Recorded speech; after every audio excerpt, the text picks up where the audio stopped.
Imagine standing on the porch of the only home you've ever known, watching the frost creep across the timber walls. Your hands are calloused from years of breaking the earth, but today, those hands are empty. The bank says the land no longer belongs to you. The law says you have until sunset to pack a life's worth of memories into a single wagon. Cora Vance felt the winter wind biting through her wool shawl, but the cold inside her chest was much worse. She was losing the Silver Creek homestead, and with it, the last piece of her soul. But as the shadows grew long, a stranger was riding down from the high ridge. Welcome back to Rescued by the Ridge. If you find peace in the stories of the Old West, of the brave men and women who carved a life out of the wild, then you are home. Before we begin this journey of redemption, please subscribe and join our campfire. Now, let's travel back to the Bitterroot Valley. The silence of the Montana frontier is a heavy thing. It isn't just the absence of noise, it's a weight that presses against your ears. For Cora Vance, that silence had become her only companion. She stood on the edge of the north pasture, looking at the blackened stalks of what should have been a bountiful harvest. Nature is a harsh teacher. A late-season black frost had swept through the valley 3 weeks early, freezing the sap inside the plants and turning a year of sweat into rotted mush. In the late 1800s, a failed crop wasn't just a disappointment, it was a death sentence for a small homestead. Under the Homestead Act, a person had to prove up their land. You had to show you could cultivate the soil and build a permanent dwelling. Cora had the dwelling, a sturdy cabin of hand-hewn cedar, but the soil had betrayed her. Without the coin from the harvest, she couldn't pay the mounting improvement taxes or the private loan her husband had taken to buy their draft horses. She walked toward the root cellar, her boots crunching on the frozen dirt. Inside, the shelves were dangerously thin.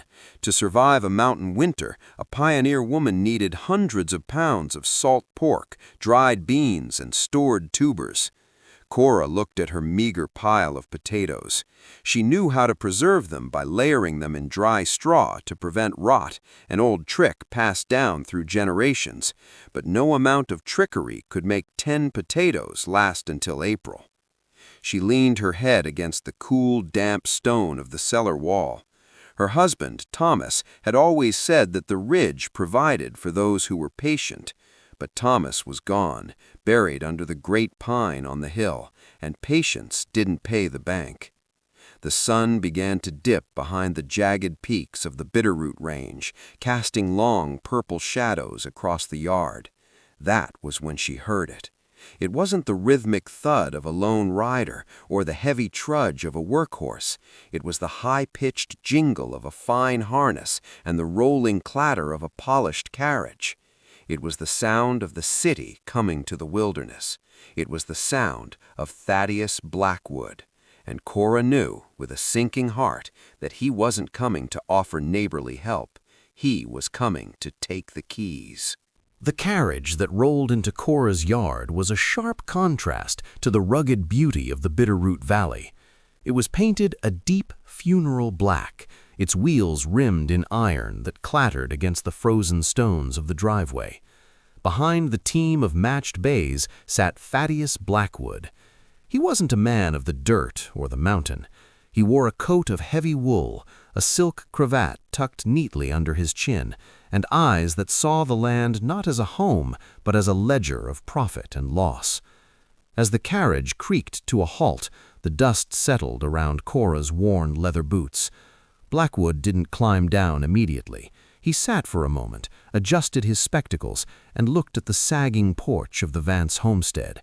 To Cora, every weathered board represented a day of her husband's sweat. To Blackwood, it was just depreciating timber on a valuable piece of unimproved territory. In the late 19th century, the frontier was a gold mine for men like Blackwood. While the Homestead Act gave settlers a path to ownership, the legal loopholes were wide enough to drive a freight wagon through. If a settler fell behind on their proof of improvement taxes or defaulted on a private equipment loan, the land could be snatched away in a heartbeat. Speculators would buy up these distressed debts, waiting for a bad winter to strike.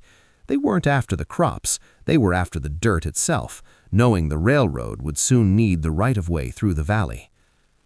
"Good afternoon, Mrs. Vance," Blackwood said, his voice as thin and cold as the mountain air. He stepped down, clutching a leather-bound folio. "I trust the frost hasn't been too unkind to your spirit, though I see your fields tell a different story." Cora didn't move from the porch. "The frost is just weather, Mr. Blackwood. It passes. My spirit is staying right where it is." Blackwood offered a thin, joyless smile. He opened his folio and pulled out a document stamped with a heavy wax seal.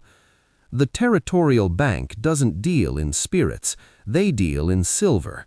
Your late husband took a lien against this property to purchase those Percheron workhorses 3 years ago. With the interest compounded and the harvest failed, the balance is now due in full. $382, Mrs. Vance, by sunset tomorrow, or this land reverts to the holding company." $300 was a fortune. It was more than a common laborer earned in a year. Cora felt the world tilting.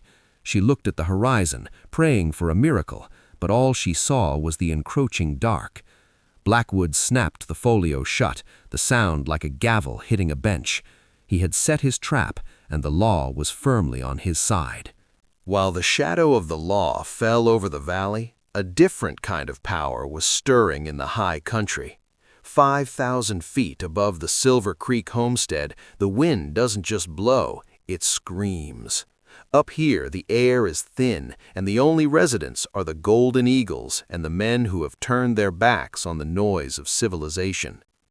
Gideon Locke stood outside his small stone cabin, carved into the granite face of the Great Divide. He was a man shaped by the elements.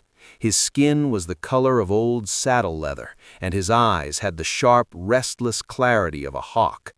In the late 1800s, men like Gideon were the ghosts of the frontier. They were the high riders, independent prospectors and trappers who lived by a code that predated any bank ledger. Gideon wasn't looking at the peaks today. He was looking down. From his vantage point, the Vance Ranch looked like a child's toy, a small patch of green and brown tucked against the winding silver thread of the creek. He pulled a heavy brass-bound spyglass from his coat and focused it. He saw the black carriage. He saw the small, defiant figure of Cora Vance on the porch, and he saw the way the men in suits moved, like wolves circling a wounded doe. He reached into his heavy canvas tunic and pulled out a small leather-bound journal. It was stained with water and age. Inside, the handwriting was steady and kind, the hand of Thomas Vance. Gideon turned to a page marked with a dried wildflower. It was a map, but more than that, it was a record of a debt. Years ago, during the great blizzard of '82, Gideon had been trapped in a whiteout, his lungs burning with the mountain fever. He should have died in the snow, but Thomas Vance had found him.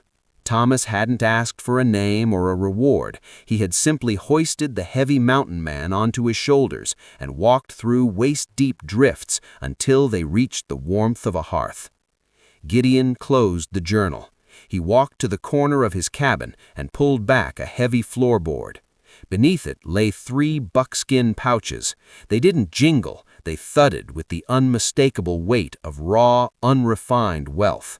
In the mining camps, they called it the Ridge's ransom, gold dust and silver ore pulled grain by grain from the icy streams of the high country.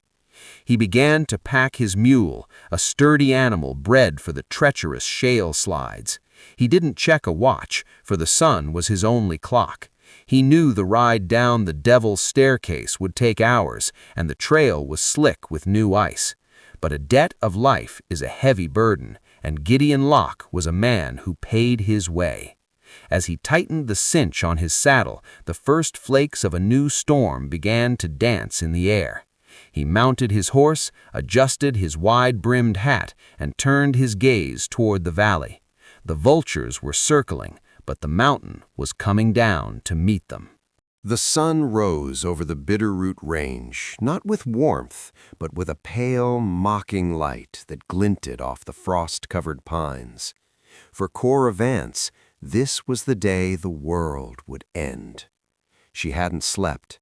She had spent the night by the hearth, stoking the last of the seasoned oak, watching the embers die out just as her hope was fading. By mid-morning, the sound she dreaded returned. It wasn't just Blackwood's carriage this time. He had brought reinforcements, 2 local deputies and a team of hired laborers with heavy freight wagons. In the 1880s, an eviction wasn't a quiet affair. It was a physical dismantling of a life. The law required the chattel, the personal property, to be removed from the dwelling before the locks could be legally changed. "Time is up, Mrs. Vance," Blackwood called out, stepping onto the porch. He held a gold pocket watch in his palm, clicking it shut with a finality that echoed like a shot. "The Territorial Bank has officially moved this property into realized asset status. Men, begin with the heavy furniture." Cora stood in the doorway, her arms crossed tight against the biting wind. "That table was built by hand from the cedar on this ridge," she said, her voice steady despite the tremor in her heart. "That quilt was my mother's. You have no right to touch them." "The law gives me every right," Blackwood countered, his eyes scanning the horizon for any sign of interference. He knew that in these remote valleys, neighbors often banded together to stop an eviction, a practice known as a penny auction, where locals would bid pennies on seized goods and give them back to the owner. But Cora was alone. Her nearest neighbor was 10 miles of drifted snow away. The laborers began to move. They hauled out the heavy oak table, the chairs Cora had scrubbed every Saturday, and the iron bed frame that had seen both birth and death. It was a brutal, efficient process. In the frontier era, losing your home often meant losing your life. Without shelter in a Montana winter, the elements claimed what the banks left behind. Cora watched as her life was piled into the dirt. She looked toward the high ridge, the jagged peaks hidden now by a gathering gray mist. She had remembered Thomas's stories of the man he had saved, a ghost of the mountains, who supposedly lived among the eagles. She had always thought it was just a tall tale to pass the long winter nights.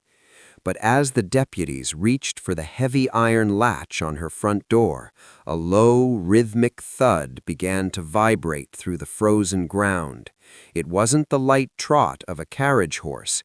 It was the heavy, deliberate pace of a mountain-bred stallion carrying a man who feared nothing the valley could offer. The heavy iron latch groaned as the deputy's hand closed around it, but the sound was drowned out by a low, rhythmic vibration. It started in the soles of their boots, a deep, steady thrumming that grew louder with every heartbeat. The laborers paused, their breath hitching in the frigid air as they turned their eyes toward the timberline. Out of the swirling gray mist of the high ridge, a shadow emerged. It was a massive, barrel-chested mountain horse, its coat thick with winter fur, and its nostrils flaring with every powerful exhale.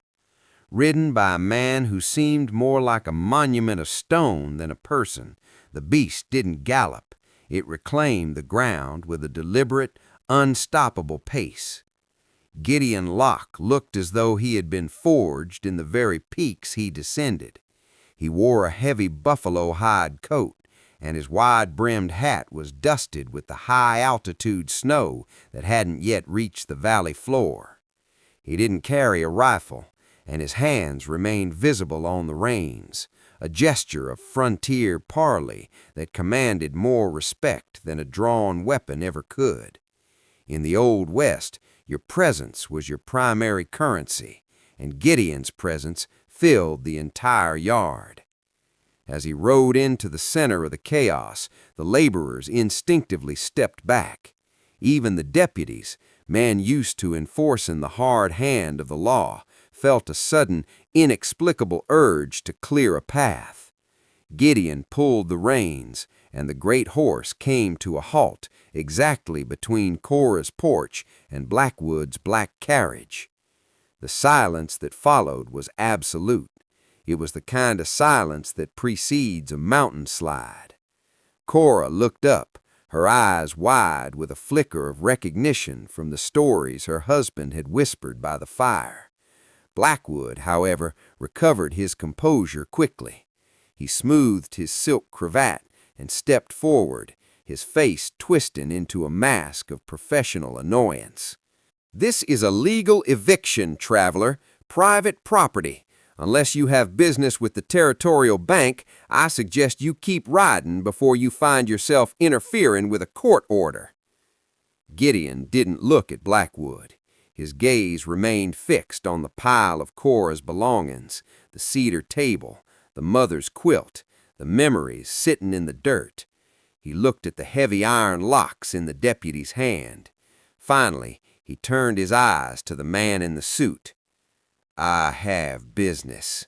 His voice was a low rumble, like boulders grinding together at the bottom of a canyon. "I'm here to settle a debt, and I don't deal in banks. I deal in the truth of the ridge." Blackwood let out a sharp, cynical laugh that puffed white in the freezing air. "The truth of the ridge? This isn't a campfire story, mountaineer. This is a deed. It's ink and paper. Unless you have $382 in your saddlebags, your truth doesn't mean a lick to the territorial bank." Gideon didn't blink. He dismounted with a slow, deliberate grace, his heavy boots hitting the frozen earth with a dull thud. He walked past the deputies, ignored the laborers, and stepped onto the porch. He stood before the small table where Blackwood had spread his legal ledgers. The mountain man reached into his buffalo hide coat and pulled out 3 heavy buckskin pouches. They weren't the size of a man's palm. They were the size of a grown man's fist, bulging and dark with moisture. He dropped the first one onto the wooden rail. The sound wasn't the jingle of thin coins. It was a deep, bone-shaking thump, the sound of raw, unrefined earth. In the 1880s, while the East was transitioning to paper greenbacks, the West still lived by the weight of the mountain. Gold wasn't just jewelry, it was a primary medium of exchange. In remote territories, dust and nuggets were weighed on jeweler scales, often valued at roughly $16 to $20 an ounce, depending on the purity. Gideon untied the leather thong of the first bag. He poured a small stream onto Blackwood's ledger. It wasn't smooth like jewelry gold. It was jagged, raw, and shimmering with a deep, buttery yellow light. Nuggets the size of pine nuts, pulled from the icy veins of the high peaks. "Wait it," Gideon rumbled. "There's enough silver ore and glory hole gold in these bags to buy this ranch twice over, and I'm not leaving until the deed is stamped paid in full." Blackwood's eyes bulged. His greed was warring with his pride. He reached out a trembling hand to touch the metal, his professional veneer crumbling. This wasn't bank credit. This was hard money, the only thing the frontier truly respected. Cora stood behind Gideon, her breath caught in her throat. She looked at the gold, then at the man who had brought it. She realized then that this wasn't just a payment, it was a mountain's ransom, years of solitary, back-breaking labor in the highest reaches of the world, all poured out on a porch rail to save a stranger. Gideon turned his head slightly toward Cora. "Thomas told me once that a man's word is his only true fence. I'm just mending the wire, Mrs. Vance." Thaddeus Blackwood's fingers trembled as they hovered over the raw, jagged gold. This wasn't the clean, minted currency of a city bank. This was glory hole gold, straight from the mountain's veins. In the Old West, gold dust and nuggets were often worth more than paper money because their value was intrinsic. They didn't rely on the stability of a distant government. Blackwood knew that if he refused this legal tender, he would be laughed out of every land office from here to Helena. "Well?" Gideon's voice was like a low rumble of distant thunder. "The debt is $382. By my reckoning, there is nearly $500 of high country silver and gold on this rail. Weigh it, sign the deed, or get off this porch." Blackwood looked at the two deputies. They weren't moving to help him. In fact, one of them was leaning against a porch post, looking at the gold with a glimmer of respect. The law was the law, and once the debt was laid out in hard metal, the right of seizure vanished. With a sour expression, Blackwood pulled a small brass traveler's scale from his leather folio. In the 19th century, these portable scales were a businessman's most trusted tool. He began to balance the weights, the tiny clinking of metal against metal, the only sound in the yard. He measured out the dust, grain by grain, and separated the larger nuggets. It is sufficient," Blackwood finally spat, the words tasting like ash. He pulled out the original deed, dipped a travel pen into a small inkwell, and scrawled "Satisfied in full" across the face of the document. He stamped it with his official seal, but the authority it once held seemed to have evaporated in the presence of the mountain man. "The laborers," Blackwood barked, turning to his hired men. "Put the furniture back, now." The men, who had no love for the banker, almost tripped over themselves to comply. They hauled the heavy cedar table back through the door. They carried the mother's quilt with more care than they had shown when they took it. The atmosphere of a funeral had been replaced by the frantic energy of a mistake being undone. Cora watched as Blackwood climbed back into his black carriage, clutching the gold pouches as if they might bite him. He didn't look back as the iron-rimmed wheels churned up the frozen mud, heading back toward the city. The paper vulture had been fed, but he had lost the land. As the carriage disappeared into the gray mist, a heavy silence returned to the ranch. But this time, it wasn't the silence of despair. It was the quiet of a battlefield after the smoke clears. Cora looked at the deed in her hand, then up at the man who had changed her world. The sound of the carriage wheels faded into the distance, leaving only the soft whistle of the wind through the eaves. The laborers had finished returning the last of the crates, and with a nod to the mountain man, the deputies followed the banker out of the valley. Cora stood on the porch, clutching the deed to her chest as if it were a shield. She looked at the heavy hand-carved table back in its rightful place inside the door, then turned her gaze to Gideon Locke. "I don't even know your name," she whispered, her voice cracking for the first time. "And I don't know why you would throw away a fortune for a woman you've never met. That gold, that was years of your life." Gideon didn't look at her immediately. He walked over to his mule and pulled a small, tattered object from his saddlebag. It was the leather-bound journal she had seen earlier. He stepped back onto the porch and handed it to her. "My name is Gideon," he said softly, "and I didn't throw anything away. I was simply returning what was borrowed. Open to the middle, Mrs. Vance. Look at the date." Cora opened the book. The pages smelled of pine resin and old wood smoke. She recognized the handwriting instantly. It was her husband Thomas's steady, looping script. The entry was from 5 years ago, during the Winter of the White Death, a season legendary in Montana history for its relentless sub-zero gales. In the late 1800s, the Code of the West wasn't just a romantic idea, it was a survival necessity. It dictated that you never turned a traveler away from your fire, and you never left a man stranded in the snow. The journal described how Thomas had found a stranger buried to his chest in a drift, his horse gone, and his spirit fading. Thomas had spent 3 days and nights keeping the man alive, sharing his own meager rations and the warmth of his buffalo robe. "Your husband saved my life when the mountain tried to take it," Gideon said, his eyes distant. He didn't ask for my gold. He didn't even ask for my story. He just said that on the ridge, we all belong to each other. He told me he was building a life here for a woman named Cora, and that if he ever fell, he hoped the ridge would look after her. Gideon looked out at the great pine on the hill where Thomas was buried. I spent 4 years in the high creeks, washing gravel and breaking rock. Every ounce I found, I set aside for the day the ridge would call in its favor. I didn't come here for the land, Mrs. Vance. I came here because a good man's legacy shouldn't be erased by a banker's ink. Cora looked from the journal to the mountain man. The weight of the moment was heavier than the gold had been. She realized that while the bank saw her ranch as a debt, her husband had seen it as a seed, and Gideon was the harvest. The sun was dropping fast now, turning the sky into a bruised purple over the jagged peaks.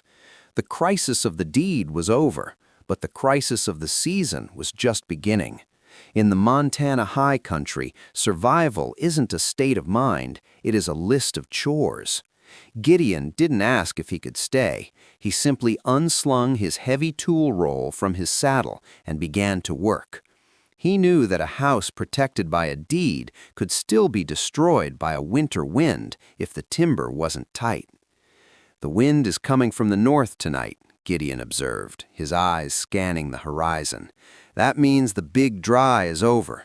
We'll have 3 feet of snow on this porch by daybreak." Cora didn't argue. She stepped into the barn and brought out the remaining tallow and hemp rope. In the 1880s, homesteaders used a technique called chinking and daubing to seal the gaps between log walls. They would use a mixture of mud, clay, and dried grass, or even animal hair, to create an airtight seal. If the chinking failed, the hearth fire would be useless, as the heat would be sucked out through the cracks like smoke up a chimney. Gideon moved with a silent, practiced efficiency. He climbed the ladder to the barn roof, replacing the shingles that had been torn loose by the autumn gales. He used a froe, a traditional 19th century cleaving tool, to split fresh cedar shakes. This was the educational reality of the frontier. A man or woman had to be a carpenter, a blacksmith, and an engineer all at once. While Gideon worked on the structures, Cora focused on the firewood. Proper wood stacking was an art form. You had to stack the logs with the bark side up to shed the snow, ensuring there was enough breathing room for the air to circulate so the wood wouldn't rot. She worked alongside him, her strength returning now that the shadow of Blackwood was gone. As they worked, the silence between them changed. It was no longer the heavy silence of a stranger and a widow. It was the rhythmic, shared quiet of 2 people building a fortress against the wild. Every swing of the axe and every tucked shingle was a statement of defiance.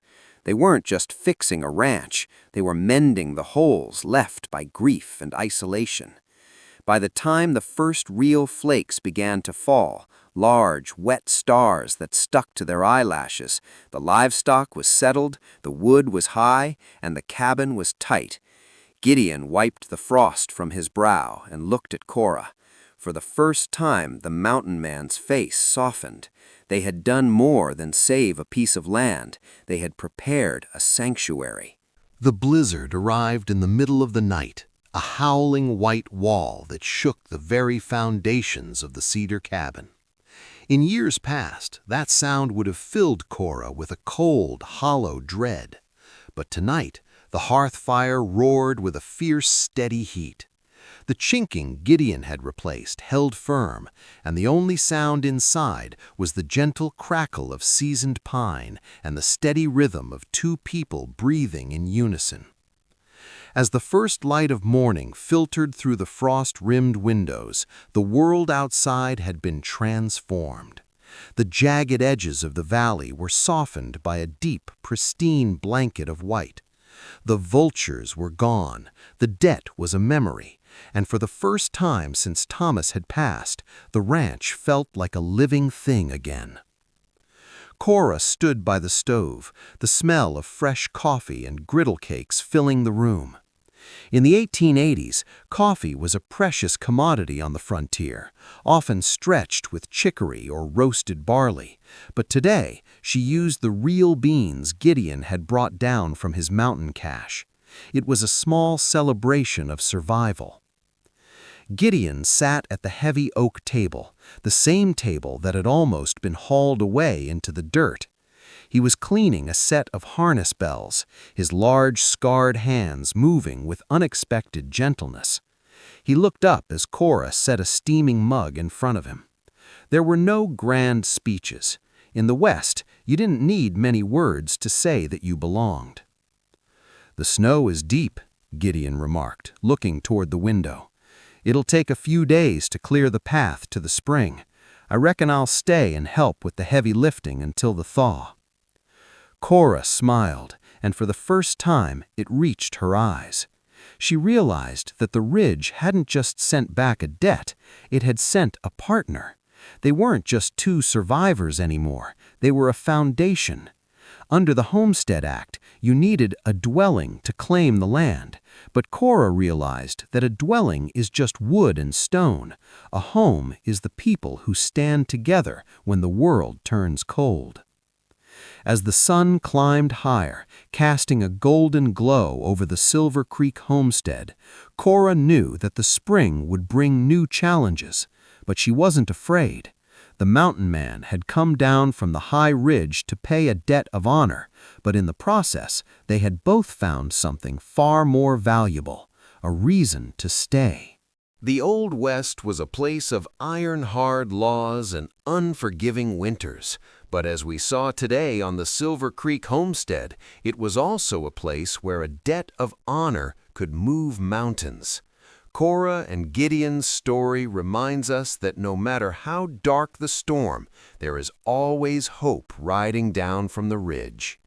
If this story touched your heart, please hit that like button and subscribe to Rescued by the Ridge. Sharing these stories helps us keep the spirit of the frontier alive. I want to hear from you.